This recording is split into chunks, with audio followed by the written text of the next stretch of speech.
On February 15, 2013, over Chelyabinsk, Russia, an asteroid heavier than the Eiffel Tower slammed into the atmosphere, and then 30 kilometers above the ground, it exploded. This violent event was brighter than the sun, but so high up that it was silent for a full 90 seconds after the blast, which only made the devastation worse. So you see all these videos of people, look. Oh, what was that?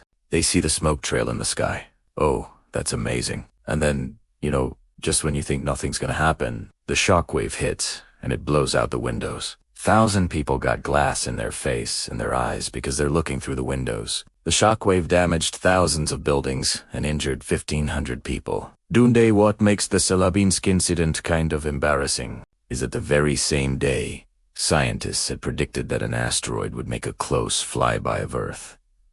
And they were right. 16 hours after Chelyabinsk, a similar-sized asteroid, known as Today, came within 27,000 kilometers of Earth's surface. That's closer than satellites in geosynchronous orbit. But while they correctly predicted this close approach, they completely missed the unrelated asteroid that exploded over Russia. And the truth is, this happens all the time. We're really not that good at detecting asteroids before they hit us. Since 1988, over 1,200 asteroids bigger than a meter have collided with the Earth. And of those, we detected only 5 before they hit. Never with more than a day of warning, with all our technology and all the telescopes. Across the Earth, not to mention the ones in space, why do we struggle to detect dangerous asteroids before they strike? What are the chances that a big asteroid will hit, wiping out most, if not all, life on Earth? And if we saw one coming, what could we do about it? Explosion.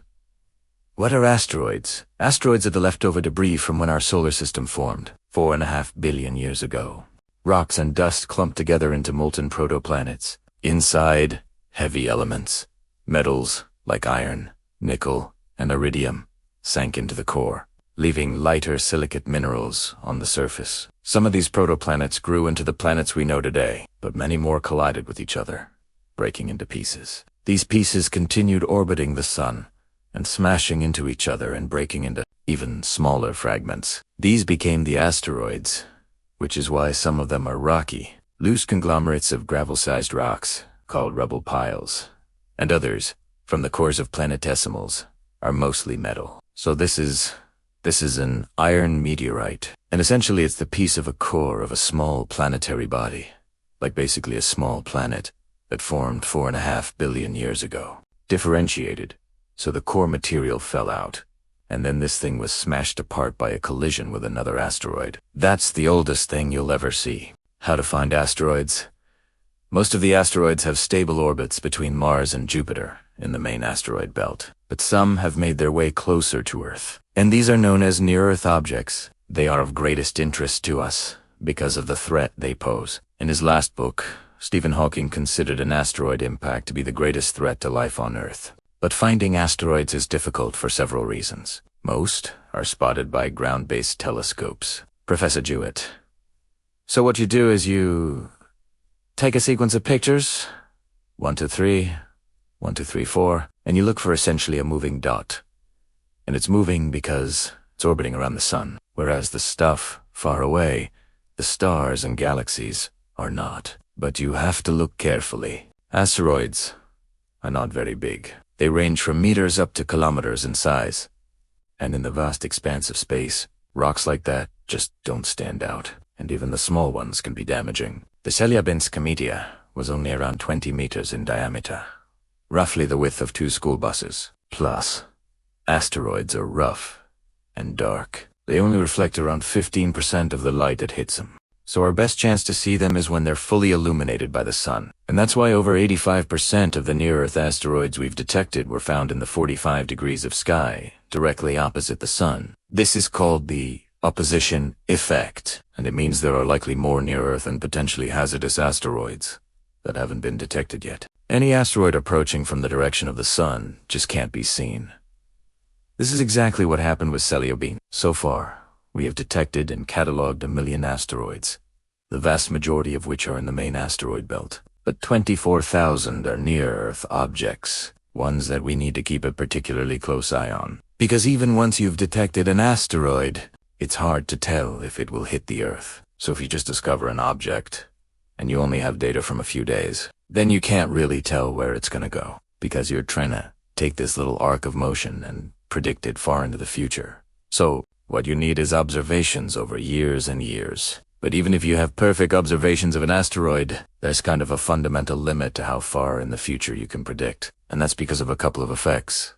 But one is that, they're not just orbiting the sun with no other influence. All of the planets have gravity, and all of the planets are pulling on near-Earth asteroids and can change the orbit significantly. So there is something called dynamical chaos, which basically means after a certain amount of time, you don't know where the asteroid is going to be. And in practice, what that means is we can't do any work more than 100 years in the future. So the maximum time you can predict with any accuracy at all where a body will be is about 100 years. And this is pretty important, because we know with certainty, if one does hit, the results will be dramatic. Beringer Crater General Music, this is Beringer Crater in Arizona. It's named after a mining engineer. Daniel Barringer was the first to suggest it was formed by a meteorite impact. The prevailing view, even up until the 1950s, was that it was created by volcanic activity. But Barringer was convinced it was the site of an iron meteorite impact. So in 1903, he staked a mining claim and began drilling for the metallic meteorite, which he believed to be worth more than $1,001,903. Yeah. So people are motivated by money, right? So they thought, hey, we can get some iron for free, basically. So they started to drill in the bottom of the crater and found nothing. And then they started to do other exploratory drills, and this went on for years and decades. They started to drill sideways. Somebody's side, Maybe it came in from an angle, which it did. And maybe the iron is not under the middle. But maybe it's over there under the wall. So he was doing drilling. If you go there, you can see the drills now. He was drilling around the wall. He found nothing. So what they didn't realize is, when you have an impact at high speed, it's not like you're throwing a stone into a brick wall, and it makes a hole and sticks in there, or just bounces off. It's explosive. It's like totally explosive. So the kinetic energy of the projectile comes in maybe 30 kilometers per second. The kinetic energy of the projectile is big enough to completely vaporize the projectile. It turns it into a gas. And that gas is super hot and super high pressure, and it explodes and it blows out the crater. So the projectile doesn't really exist after the impact. I mean, little pieces can survive.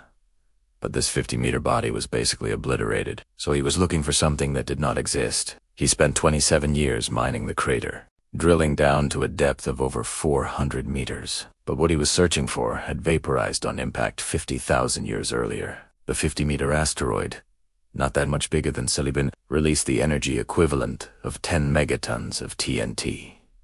That's over 600 times the energy of the Hiroshima bomb. So, the thing that most closely resembles a meteorite impact is a very large nuclear explosion, T-Rex skull explosion. This is the actual size of the T-Rex skull, and I thought, this is such a cool thing, I gotta have it. So, I bought the dinosaurs were wiped out by a 10-kilometer size asteroid. That heat, about 65 million years ago, so above a critical size, which is probably a couple of kilometers. An impactor delivers so much energy that it has a global effect. Explosion. So essentially, it launches a whole bunch of debris into suborbital trajectory. So the ejector goes around the Earth, falls back into the Earth, all over. Even on the other side of the planet from where the impact occurred. And what that means is the whole sky lights up with wall-to-wall meteors. So you can imagine the sky turning from, a nice blue day, like today, into essentially a red, hot glow, like being inside a toaster oven. So the first effect of this impact, apart from the initial blast, near where the actual impact occurred, the first effect is the sky turns into a great source of heat, and it cooks everything on the ground. So these guys were basically cooked alive, as they were walking around.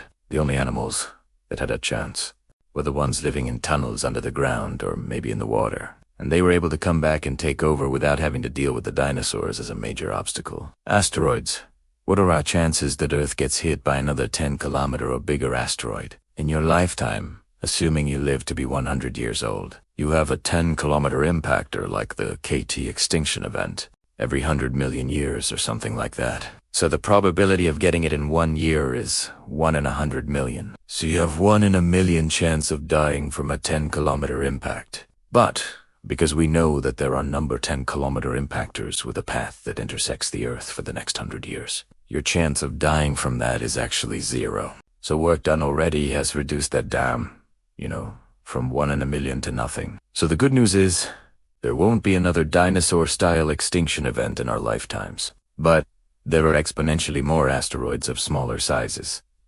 For every 10-kilometer asteroid, there are roughly 1,000 1-kilometer asteroids. And they're still capable of doing a lot of damage. 1 or 2 kilometers is capable of causing local, but massive damage. So that means, instead of wiping out the entire world, you would wipe out the equivalent of some European country, like France or Germany, to mention 2 of my favorites. So you would obliterate those countries with the impact of a 1 or 2 kilometer sized body. Do we know about all the 1 to 2 kilometer bodies that could hit us? We think that we know 90-something%. Maybe 98% of those bodies have been identified, and we have their orbits. And we can make reasonable predictions for the next 10 years of something about where they'll be. And we seem to be okay at the moment. But what about the ones that are just a little bit less than a kilometer? What about the ones that are 800 meters? That's still pretty savage if it hits. And this is possibly where the greatest threat of asteroids remains. A few 100 meters is large enough to obliterate a large city, but small enough that we haven't detected them all yet.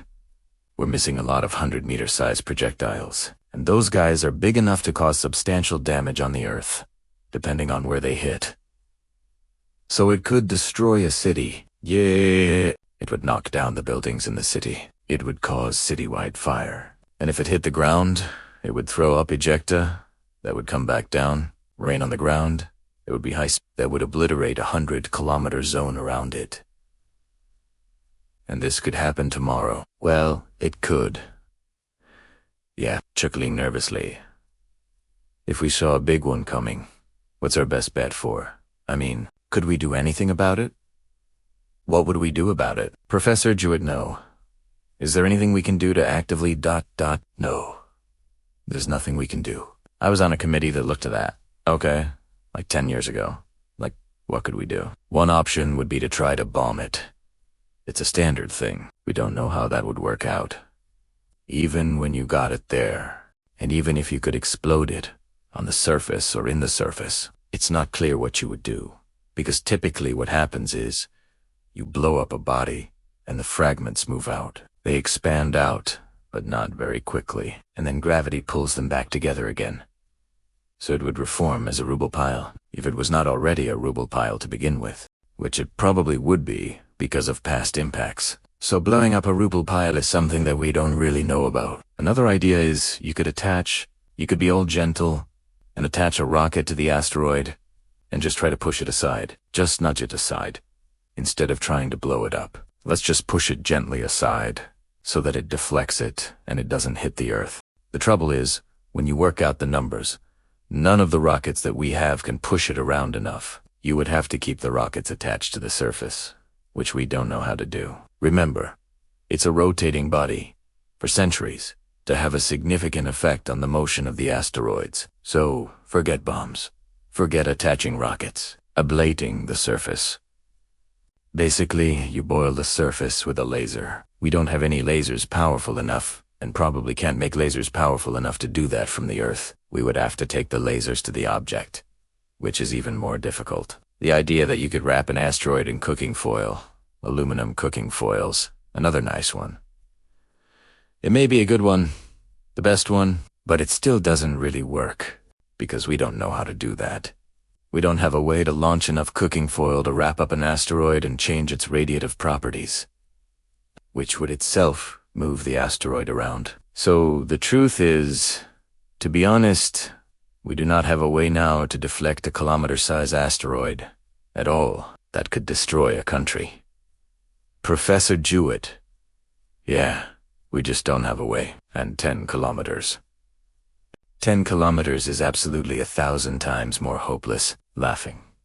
So, when we discussed this, we had all these grand ideas. Oh, we could do this, and none of them worked. We came down to the most basic idea. Well, maybe if we could figure out where the asteroid is going to hit, like which city is it going to explode over, we can evacuate that city. And then we looked at the history of city evacuations, and we looked at cases, where, for example, you have like a week's warning, where some hurricane system is going to come in and flood a city. And evacuation just doesn't work either. And the reason is very, very simple.